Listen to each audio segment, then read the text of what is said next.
So sir, you born in Nalanda, I think, Rajgir village.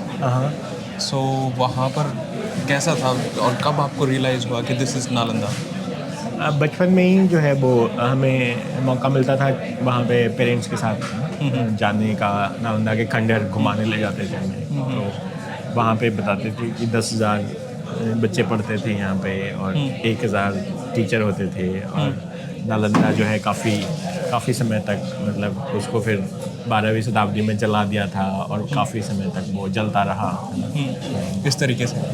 So sir काफ़ी वहाँ पे travellers भी आते थे और एक हब था वो एजुकेशन का। हाँ तो उसका अपने पीक पे क्या चार्म था? हाँ, वो अपने पीक पे वो दुनिया का सबसे जो वो सेंटर था। और वहाँ पे जो है स्टूडेंट्स विदेशों से आते थे।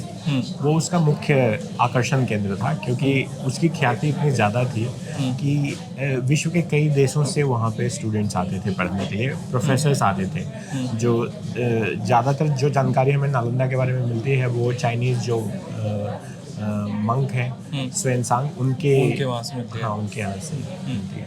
उनकी राइटिंग जो है उनसे मिलती है। तो वो उस शताब्दी में तो वो अपने आप में बहुत बड़ा सेंटर था।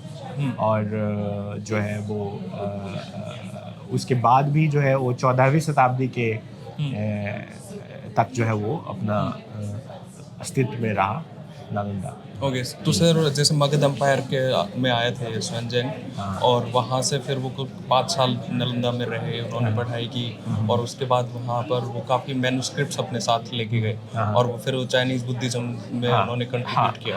तो वो किस तरीके का बदलाव वहाँ पे बुद्धिज़्म में आया फिर यहाँ से पढ़ने के तो जाने के उसका बाद? बहुत इम्पैक्ट हुआ वहाँ पे। जैसे कि मैंने अपनी किताब में जो है इसके बारे में लिखा है कि जो स्वानसांग थे, जब वहाँ पे क्या क्या जो है हुआ वहाँ पर। तो ये मैं बताता हूँ आपको कि चीन में, जापान में, कोरिया में बहुत सारे बदलाव आए वहाँ के जो बुद्धिज़्म है उसके उसमें। तो जैसे कि मैं आपको ये बता दूं कि जो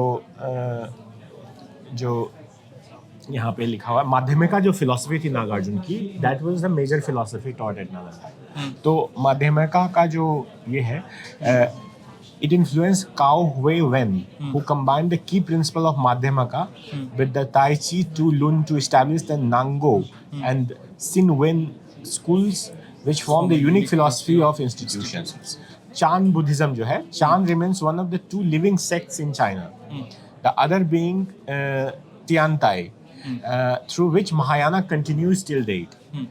The sects of San Lun Sung, Pan Jo Shung, and Hin Sung, which bases fundamental on Sambrati Satya of the Madhyamaka school, influenced the socio-cultural life of China for more than 8 centuries and have shaped the disciplines of history and philosophy in China.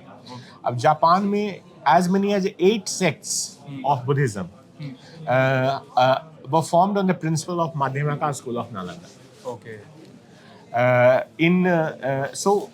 तो इनका जो योगा आचारा जो philosophy है, योगा आचारा philosophy देखिए, the doctrines of Yogachara school crystallize at Nalanda, travel with its scholars to other lands, forming Xiangqiu and Faxiangsung and Avatamaska in China. बड़े complicated नाम है। These principles influenced the formation of Neo-Confucianism in academies of classical learning of China and was subsequently practiced in Japan and Korea.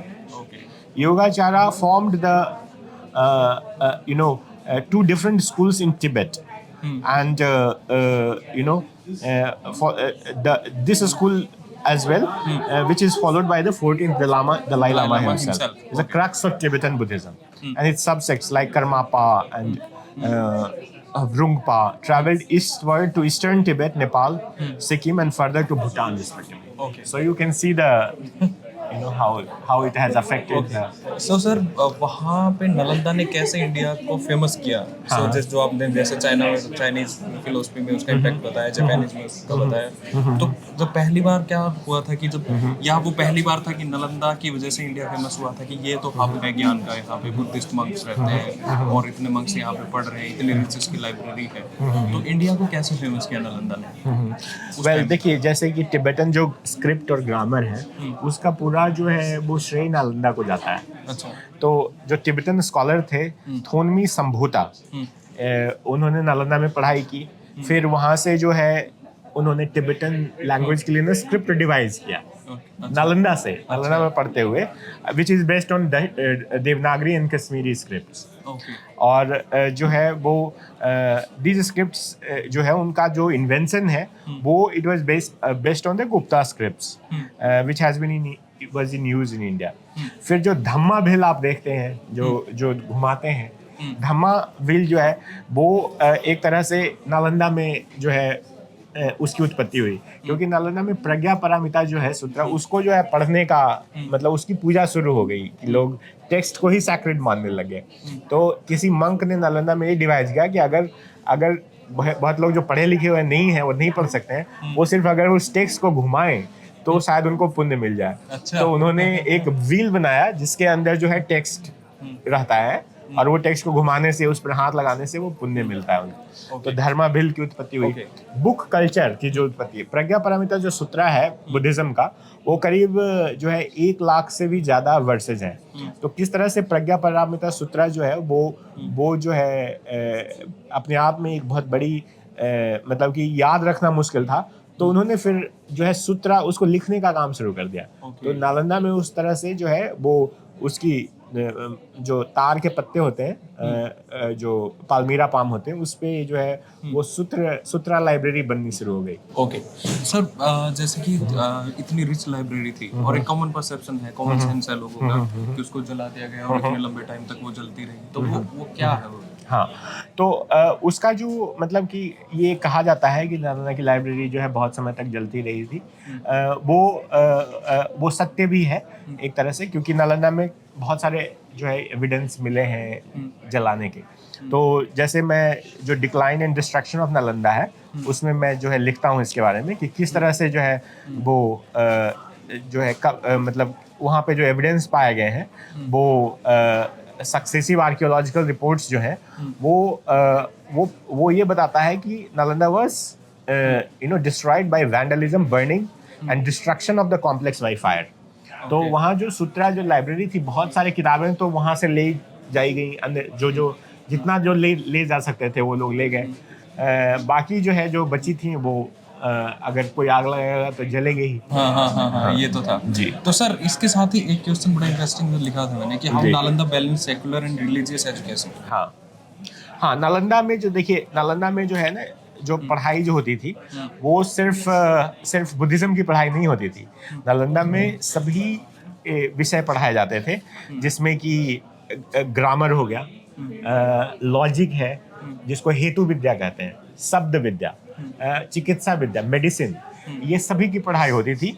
और जो है स्वानसांग जब आते हैं वहाँ पे तो वो अपने रिकॉर्ड्स में लिखते हैं कि क्या क्या वहाँ पे पढ़ाया जाता था।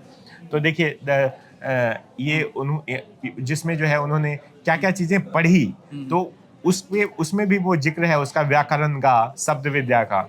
और जब वो जाते हैं नालंदा से वापस तो देखिए किस तरह के टेक्स्ट लेके जाते हैं। 657 सैक्रेड टेक्स्ट लेके जाते हैं, जिसमें 224 महायाना सूत्रास हैं, 192 महायाना शास्त्रा हैं, 14 अस्थावीरा वादा सूत्र है, 15 महासंघिका टेक्स्ट है और 22 महिशासका टेक्स्ट है। लेकिन उसके अलावा देखिए समित्य टेक्स्ट भी है, कश्यपिया टेक्स्ट भी है, धर्मगुप्ता वर्क्स है, श्रस्तावादिन ट्रिटाइज है, हेतु विद्या भी है, 13 वर्क्स ऑफ ग्रामर भी है, 75 वर्क्स ऑफ उन्होंने जो है फिर वो उसका अनुवाद करते हैं। तो बहुत सारी चीज़ें जो है वो लेकर के जाते हैं। और नालंदा का जो एक खूबी था, क्योंकि नालंदा जो है हमेशा सरवाइव किया, उसका कारण ये था ना कि नालंदा में जो पढ़ाई होती थी वो जो था universalism and belief of beliefs उसमें जो है monks of all major and minor Buddhist sects as well as non-Buddhists came to study at Nalanda. है ना? और वहाँ पे जो है कभी 700 के सालों के इतिहास में कभी भी जो है वो उसका ये नहीं हुआ, कभी झगड़ा नहीं हुआ, उसमें कोई झगड़ा रिकॉर्डेड नहीं है। डेमोक्रेटिक प्रिंसिपल्स थे वहाँ पे।